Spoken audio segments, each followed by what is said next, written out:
The difference between a high school and a D1 pitcher is bigger than most players and families realize. And before we get into today's video, my name is Evan Mendoza and I played 7 years of professional baseball between the St. Louis Cardinals and the San Diego Padres. I also went through the college recruiting process and landed a D1 scholarship really as a right-handed pitcher, but then also as a shortstop when I was in high school, so I was a two-way player. And my freshman year at NC State University, I actually was more of a pitcher than a position player. But in this video, I'm going to share with you guys the difference of basically those D1 pitchers compared to those high school pitchers, because this is really the gap that I think a lot of high school baseball players don't realize, and this is the type of information that you guys need. But as far as what I'm doing right now, I have helped over 200 high school baseball players get to that next level and play college baseball. So if that's something that's interesting to you, you can go ahead down below in the description to apply to work one-on-one with me. So let's get into today's video. So what is that biggest difference between D1 versus high school hitters? Well, as far as that D1 caliber pitcher, and I'm not even going to go over like really the obvious one, which can be velocity, right? Because in my opinion, velocity isn't really even the biggest separator between that high school talent versus that D1 talent. Like, yes, without a doubt, velocity, there's going to be an average uptick as far as what that average velocity is at a Power 4 school in the D1 at the D1 level. But as far as like the high school average, right? Average fastball might be 82 miles an hour. It really depends on what state you live in. Warmer weather states typically that you can play year round, you typically will see a higher arm velocity. But let's not talk about really velocity in this video. What I really want to talk about is the difference in the strike zone and how pitchers at the different levels will really utilize the strike zone and how they pitch, because there's a lot of high school players that can throw.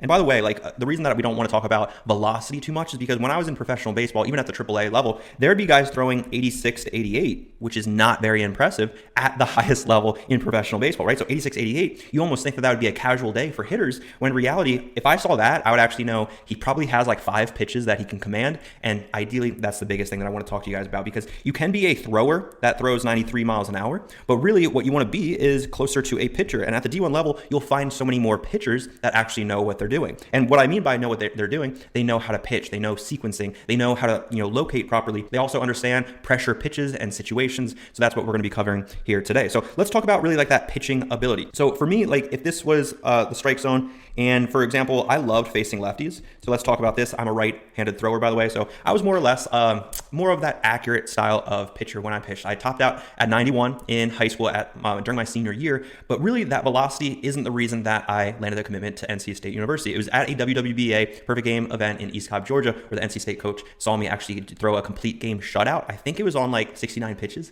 But basically in that game, I really pitched to that weak contact. And that's something that I want to discuss with you guys, because if, for example, I loved whenever I saw a lefty, I got excited because I had a really good changeup. So again, with that pitch mix that I had, I was able to throw inside fastballs at 87 miles an hour. Usually I would sit around 86 to 88, right? But then I would also be able to throw my changeup low and away for those, lefties. And that really produced that weak contact. And again, that weak contact shows that I know how to pitch, making sure that the batters were off balance, making sure that I was able to spot up. These are the things that really you see more prevalent at that D1 level. Whereas in high school, typically the pitch mix is really heavily reliant on blowing people away with their fastball. And their fastball, as a high school thrower, you might not even know what your fastball does. And this is where during scouting reports in professional baseball, we would have different understandings of what their type of fastball was. So we would have a thing with spin rate. So I'm not going to overcomplicate this, especially if you're a parent watching this video. Spin rate is basically how well the fastball moves. So if I'm a right-handed hitter right here, basically some fastballs will come into the zone looking like that.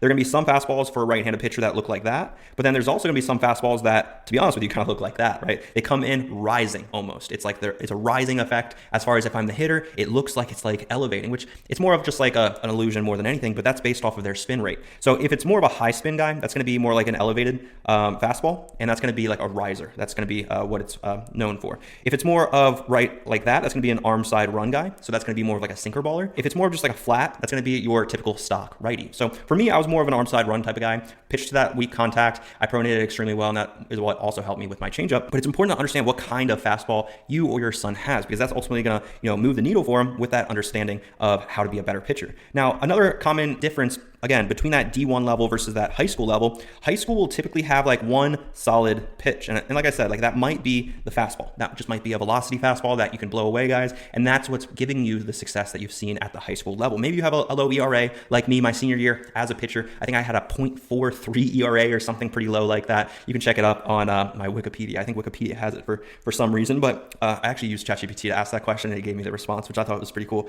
But at the D1 level, this is when pitchers will start to pitch, right? With multiple pitches, at least two. And the reason I say like at least two is because even at the professional level, the thing that I think a lot of pitchers don't realize at the pro level is if you've had a ton of success at the D1 level and you had 4 pitches, at the professional level, they have so much data on you, especially from your college days. A lot of people don't know that, but when you go to college at a Power 4, you can typically find those metrics on like a baseball reference, for example. You can check out my baseball reference and you can see all the different leagues and levels I played in at the minor league level, but then also at the collegiate and then collegiate summer league levels in the Cape Cod League, for example. That's what this hoodie is for. This is for the Born Braves. But anyway, like they have so much data on your pitch mix, your pitch usage, and then also your basically the opponent's OPS and batting average for each specific pitch. So they have basically everything. They have the entire book on you by the time that they draft you. So what typically will happen if you have a successful 4 pitch mix type of pitcher at the D1 level, they'll try to really axe one of those pitches away to maybe a 3 pitch guy, right?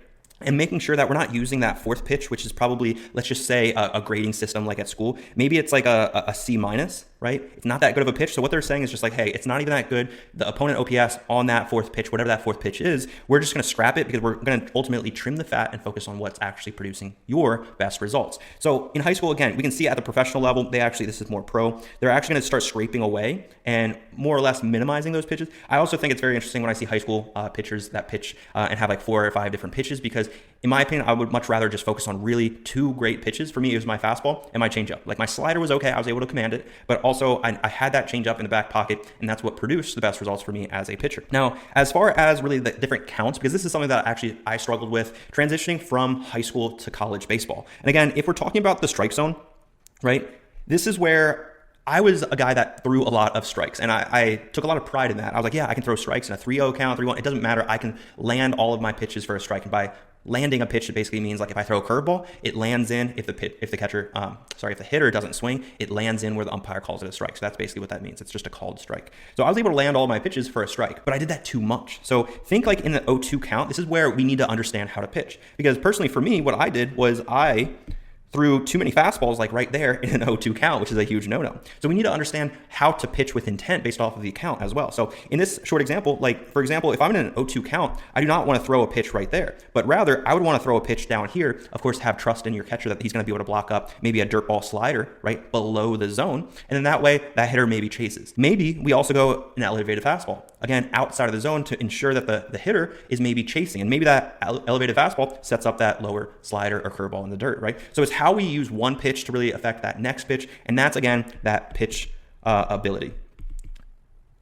I probably spelled that wrong Russian right now, but that pitch ability, and that's what you can do at 95 miles an hour, but ideally that 95 miles an hour, if you're a high school pitcher, right, you're typically going to be reliant too much on your fastball, not necessarily locating, and that's where your secondary pitches won't be used as frequently. And that's where it's really, really important to understand how to develop out those secondary pitches, making sure that you have the command, you have the mentality. One great mentality that I love as far as in the pitching conversation is the next pitch mentality. Basically, no matter what happens on the mound, because your defense could make errors, your catcher could have a pass ball. There are things that could happen. Your outfielder could drop a fly ball, right? There are things that can happen, but as a pitcher, we really always need to have this mentality of next pitch. Take a deep breath and always think to yourself, okay, that's all in the past. We can't change anything that has happened. We just really want to be focusing on that next pitch approach. So hopefully that gives you some insight on how I think as a 7-year pro baseball player and also someone that went through the college recruiting process. And by the way, if you're a parent of a high school baseball player, you definitely want to check out some of the resources down below, like the 7 steps on how to reach out to college baseball coaches the right way in under an hour a week. So grab that down below. It's a completely free course. And if you're interested in working one-on-one with me, go ahead and apply and click that link down below in the description right now.